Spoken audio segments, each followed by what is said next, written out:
Rhema வார்த்தை வாசிப்போம். Genesis 24:10, ஆதியாகமம் 24:10. பின்பு அந்த ஊழியக்காரன் தன் எஜமானுடைய ஒட்டகங்களில் தலை குனிந்து கர்த்தரை பணிந்து கொண்டு, நான் என் எஜமானுடைய சகோதரன் குமாரத்தியை அவர் குமாரனுக்கு கொள்ள என்னை நேர் வழியாய் நடத்தி வந்த என் எஜமானாகிய ஆபிரகாமின் தேவனாயிருக்கிற கர்த்தரை ஸ்தோத்தரிக்கிறேன். இந்த காலைவேளையிலே எலியேசர் கர்த்தருக்கு ஸ்தோத்திரம் ஆண்டவரை பணிந்து கொண்டு சொல்லுகிற ஒரு வார்த்தை என்னவென்றால், என் எஜமானுடைய சகோதரன் குமாரத்தியை அவர் குமாரனுக்கு கர்த்தருக்கு ஸ்தோத்திரம் உண்டாவதாக கொள்ள என்னை நேர் வழியாய் நடத்தி வந்த என் தேவனாகிய கர்த்தருக்கு ஸ்தோத்திரம் என்று சொல்லுகிறார். ஹல்லேலூயா. நேர் வழியாய் நடத்தி வந்த இந்த காலைவேளையிலே கர்த்தர் கொடுக்கிற ஒரு விசேஷித்த வார்த்தை, நேர் வழியாய் நடத்தி வந்த, உன்னை நேர் வழியாய் நடத்தி வந்த உன் தேவனாகிய கர்த்தரை நீ ஸ்தோத்தரிக்க போகிறாய். இது யார் சொல்லுகிறது? எலியேசர் கர்த்தரை பணிந்து கொண்டு கர்த்தரை பார்த்து சொல்கிறது, என்னுடைய எஜமானாகிய சகோதரனின் குமாரத்தியை என்னுடைய எஜமானுக்கு மனைவியாய் கொடுக்கும்படி என்னை நேர்வழியாய் நடத்தி வந்த என் ஆபிரகாமின் தேவனாயிருக்கிற கர்த்தாவே உமக்கு ஸ்தோத்திரம்.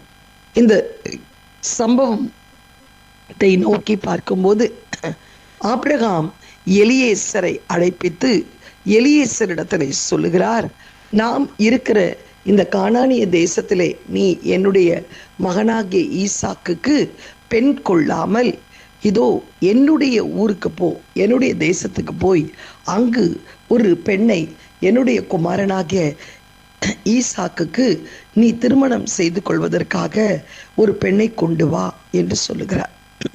இது அநேகர் சொல்லுவார்கள், ஆபிரகாம் ஜாதி பார்க்கிறார், குலம் பார்க்கிறார், கோத்திரம் பார்க்கிறார்.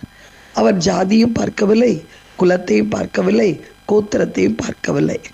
அவர் ஏன் அவர் இருக்கிற அந்த கானானிய பெண்கள் வேண்டாம் என்று சொன்னால், அவர்கள் பல ரூபத்திலே, பல பாவங்களிலே, பல பழக்க வழக்கங்களிலே, பல பாரம்பரியர்களை கட்டப்பட்டவர்களாய் இருந்தார்கள். ஒருவேளை தன்னுடைய குமாரனாகிய ஈசாக்கையும் அப்படி இழுத்து கொள்வார்கள் என்ற ஒரு பயத்திலே தான் அவன் தன்னுடைய தேசம் கடந்து போனான். ஆனால் அவன் சொன்னான், என் குமாரனாகிய ஈசாக்கை அந்த தேசத்துக்கு நீ கொண்டு போய் பெண் பார்க்க கூடாது, நீதான் பார்க்க வேண்டும். ஏன் அப்படி சொன்னான்? கர்த்தருக்கு ஸ்தோத்திரம். ஏனென்றால் ஆண்டவர் அந்த தேசத்தை விட்டு நீ கடந்து வா என்று சொல்லி அவனை அடைத்து வெளியே கொண்டு வந்து விட்டிருக்கிறார். ஆனால் அந்த தேசத்து பெண்கள் கூட ஆண்டவரை அறியாதவர்கள் தான்.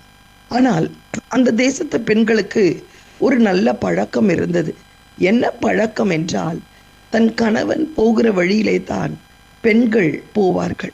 அதனால் ஆபிரகாமுக்கு தெரியும், தன்னுடைய மகன் எந்த வழியிலே கடந்து போகிறானோ அந்த வழியிலே அந்த பெண் வருவாள் என்ற நம்பிக்கையோடு அவர் சொல்லுகிறார், நீ போய் என் தேசத்திலே என்னுடைய குமாரனாகிய ஈசாக்குக்கு பெண் கொண்டு வா. அப்பொழுது எலியேசர் கேட்கிறார், ஒருவேளை இந்த பெண் வராவிட்டால் நான் என்ன செய்யட்டும் என்று சொன்னபோது, அந்த ஆணைக்கு நீங்களாக்கப்படுவாய் என்று சொல்லிவிடுகிறார். எலியேசர் கடந்து போகிறார். எந்த பொண்ணை போய் நாம் நம்முடைய எஜமானாகிய ஈசாக்குக்கு அழைத்து வர வேண்டும்? நம்முடைய எஜமானாகிய ஈசாக்கு வாக்குத்தத்தம் பண்ணப்பட்ட மகன் அல்லவா என்று சொல்லி அவர் சிந்தித்து கொண்டு போகிறார். அப்பொழுது அவர் ஒரு ஜெபம் செய்கிறார். மிகவும் ஒரு கடுமையான ஒரு ஜெபம். கர்த்தருக்கு ஸ்தோத்திரம். இதோ அந்த தேசத்தின் பெண்கள் மாலை வேளையிலே ஒட்டகங்களை மடக்கி துறவண்டையிலே வந்து தண்ணீர் அந்த ஒட்டகங்களுக்கு காண்பிப்பதற்காக வருவார்கள். அப்பொழுது நீ காண்பிக்கிற பெண்ணிடத்தில் நான் குடிக்க தண்ணீர் தா என்று கேட்கும்போது, அவள் உன் ஒட்டகங்களும் குடித்து தீரும் மட்டும் தண்ணீர் வார்ப்பேன் என்று சொல்லுகிற பெண் எவளோ அவளே என் எஜமானாகிய ஈசாக்குக்கு மனைவியாய் இருப்பாள் என்று சொல்லி ஜெபம் செய்கிறார். அவர் ஜெபம் செய்து முடித்த உடனே கர்த்தருக்கு ஸ்தோத்திரம், ரெபேக்காள் தன் ஒட்டகங்களுக்கு தண்ணீர் வார்ப்பதற்காக அந்த துறவண்டையிலே கடந்து வருகிறாள். உடனே அவள் குடத்திலே தண்ணி மொண்டு கொண்டு வருகிறாள். தன்னுடைய ஒட்டகங்களுக்காக. அப்பொழுது அந்த கர்த்தருக்கு ஸ்தோத்திரம், எலியேசர் அவளை பார்த்து, குடிக்க தண்ணீர் எனக்கு கொஞ்சம் தா என்று கேட்கிறார். அவள், குடியும் ஆண்டவரே என்று சொல்லி தானாகவே, உன் ஒட்டகங்களும் குடித்து தீரும் மட்டும் தண்ணீர் வார்ப்பேன் என்று சொன்னார். எலியேசர் 10 ஒட்டகங்களை கொண்டு வந்திருக்கிறார். ஒரு ஒட்டகம் 10 கேலன் தண்ணிக்கு மேலே குடிக்கும். 100 கேலன் பம்செட் போட்டா தண்ணி வருகிற காலம் அல்ல. அந்த துறவு அந்த குளத்திலே படியிலே இறங்கி தோள் மேலே அந்த குடத்தை வைத்து தூக்கி கொண்டு வந்து அந்த தொட்டியிலே நிரப்ப வேண்டும். கடுமையான ஒரு காரியம். ஆனால் அவள் சொன்னால், குடித்து தீரு மட்டும் தண்ணீர் வார்ப்பேன் என்று சொல்லி அந்த ஒட்டகங்கள் குடித்து தீரு மட்டும் தண்ணீர் வார்த்தாள். இந்த காரியம் எப்படிப்பட்டதோ என்று அவன் சிந்திக்க கர்த்தர் கிருபை செய்தார். ஆனால் அவளும் எலியேசரும் தன்னுடைய வீட்டிற்கு கடந்து வருகிறார்கள். வீட்டிற்கு கடந்து வரும்போது தன்னுடைய ஜெபத்திற்கு பதில் கொடுத்த அந்த மகளுடைய வீட்டிற்கு அவளை அழைத்து செல்வதற்காக அவர் கடந்து வரும்போது அவர் சொல்லுகிறார், கர்த்தருக்கு ஸ்தோத்திரம், தலை குனிந்து கர்த்தரை படிந்து கொண்டு சொல்லுகிறார், கர்த்தருக்கு ஸ்தோத்திரம், நான் என் எஜமானுடைய சகோதரன் குமாரத்தியை, அவளை என் குமாரனுக்கு பெண் கொள்ள என்னை நேர்வழியாய் நடத்தி வந்த என் ஆபிரகாமின் தேவனாகிய கர்த்தருக்கு ஸ்தோத்திரம். ஏன் அப்படி சொன்னார்? நேர் வழியாய் நடத்தி வந்த. பாருங்க, அவர் ஜெபிச்ச ஜெபம் ஒரு அசாதாரணமான ஜெபம், செய்ய முடியாத ஒரு காரியம். கர்த்தருக்கு ஸ்தோத்திரம். 10 ஒட்டகளுக்கு தண்ணீர் வார்ப்பது லேசான காரியம் அல்ல. அவள் அந்த காரியத்தை கர்த்தர் வாய்க்க செய்ததை பார்த்த உடனே, அப்பா நீர் என்னை நேர் வழியாய் நடத்தி வந்தீர். எந்த கோணலில் it is impossible to water the 10 camels. 10 ஒட்டகங்களுக்கு தண்ணீர் பார்ப்பது சாதாரணமானதல்ல. ஆனால் அதை செய்யும்படி அந்த மகளுக்கு நீர் ஒரு உள்ளுணர்வை தந்தீரே, என் ஜெபத்திற்கு பதில் தந்தீரே, என்னை நேர் வழியாய் நடத்தி வந்தீரே என்று சொல்லி பணிந்து கொண்டார். பின்பு அவள் வீட்டுக்கு போகும்போது அங்கு உள்ளவர்கள் எல்லாம் சொல்லுகிறார்கள், இது கர்த்தரால் ஆயிற்று, நலன் புலன் ஒன்றும் சொல்லக்கூடாது. இதோ என் சகோதரியை உன்னுடைய எஜமானுக்கு நாங்கள் தருகிறோம் என்று சொல்லுகிறார். இன்றைக்கு அவளை அழைத்து கொண்டு வருகிறார். அவளை வாழ்த்தி அழைத்து கொண்டு வந்து தன் எஜமானாகிய அந்த ஈசாக்கு அவளை மனைவியாக்கி கொண்டான்.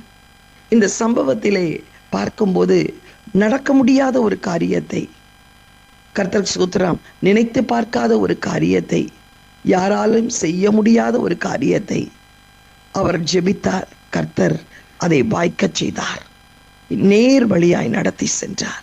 இன்றைக்கு உன் வாழ்க்கையிலே கூட அநேக நாட்கள் ஜெபித்து கொண்டிருக்கலாம், அநேக நாட்கள் கண்ணீர் சிந்தி கொண்டிருக்கலாம்.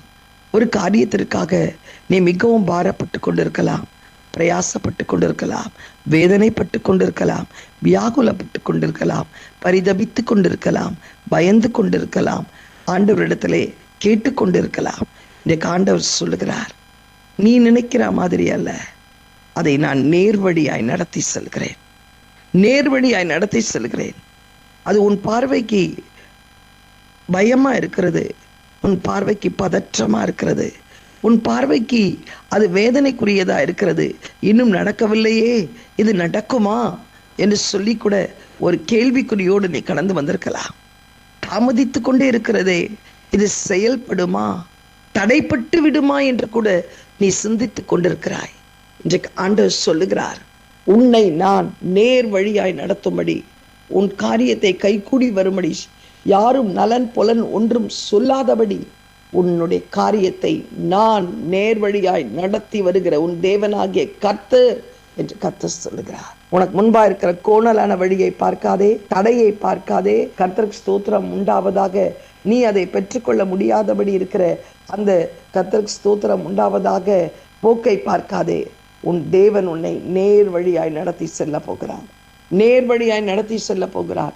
உனக்கு உன் பிள்ளைகளுக்கு உரிய ஆசீர்வாதங்களை எப்படி எலியேசர் தன்னுடைய எஜமானாகிய ஈசாக்குக்கு சுதந்தரித்தாரோ, அப்படியாய் உன்னுடைய பிள்ளைகளுக்கு நீ ஜெபிக்கிற அந்த ஜபத்தின் ஆசீர்வாதங்களை சுதந்தரிக்கத்தக்கதாக நேர் வழியாய் நடத்துகிற தேவன், இன்றைக்கு உன் காரியங்களை கைக்கூடி வர செய்கிற தேவன், உன்னை நேர் வழியாய் நடத்துகிற தேவன். உன்னோடு கூட இருக்கிறார். இன்றைக்கு ஆண்டவரிடத்தில் எல்லாரும் சொல்வோமா, என்னை நேர் வழியாய் நடத்தி செல்லுகிற தேவனை ஆண்டவரே நான் குனிந்து பணிந்து கொள்கிறேன், நான் குனிந்து பணிந்து கொள்கிறேன். அந்த ஆசீர்வாதம் இம்பாசிபிள், நீ சுதந்திரிக்கிறதற்கு இம்பாசிபிள். அது உனக்கு கர்த்தர் கொடுத்தது. இது நடக்காது, இது யாராலையும் இதை செய்ய முடியாது. இதை தேவன் உனக்கும் உன் பிள்ளைகளுக்கும் செய்திருக்கிறார். ஹல்லேலூயா, கர்த்தருக்கு ஸ்தோத்திரம் உண்டாவதாக.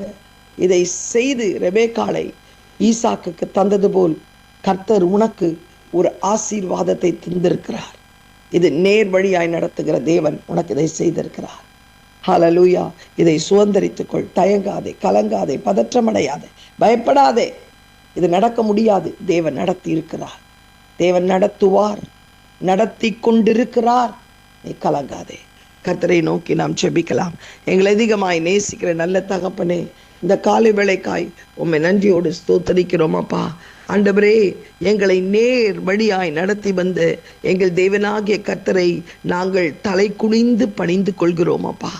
நடக்காது செய்ய ஆண்டவரே, எங்கள் கரத்தில் இது கிடைக்காது ஆண்டவரே, இது எப்படிப்பட்டதோ என்றெல்லாம் சிந்தித்து கொண்டிருக்கிறோம். ஆனால் இன்றைக்கு ஆண்டவரே, எங்களை இந்த பாதையிலே நேர் வழியாய் நடத்தி ஆண்டவரே, நடக்க முடியாத ஒன்றை எங்கள் கையிலே நீர் கொடுக்கிறதற்காய் உமக்கு ஸ்தோத்திரம், உமக்கு ஸ்தோத்திரம். What is impossible, you're going to make it possible, Lord. Where there is no way, you're going to make a way, Lord Jesus. ஆண்டவரே அப்பா, கர்த்தருடைய கரம் எங்களோடு கூட இருக்கிறதற்காய் உம்மை நன்றியோடு ஸ்தோத்தரிக்கிறோம். அது திருமண காரியமாக இருக்கலாம், நில பிரச்சனையாக இருக்கலாம், ஆண்டவரே குடும்பத்தில் உள்ள கடனாக இருக்கலாம், வீடு கட்ட முடியாததாக இருக்கலாம், பிள்ளைகளுடைய திருமண காரியங்களாக இருக்கலாம், சரீர பலவீனமாக இருக்கலாம் அப்பா, டாக்டர்ஸ் கூட கைவிட்டிருக்கலாம். ஆனால் எங்களை நேர் வழியாய் நடத்துகிற தேவன் எங்களோடு கூட இருக்கிறீர். தாழ்த்தி உம்முடைய கரத்திலே கொடுக்கிறோம், இயேசுவின் மூலம் நல்ல பிதாவே, ஆமேன். God bless you all. Have a blessed day. இன்றைக்கு உங்களை கர்த்தர் நேர் வழியாய் நடத்துகிற தேவன் உங்களோடு கூட இருக்கிறார். ஹல்லேலூயா. கர்த்தருடைய பரிசுத்த நாமத்துக்கு மகிமை உண்டாவதாக.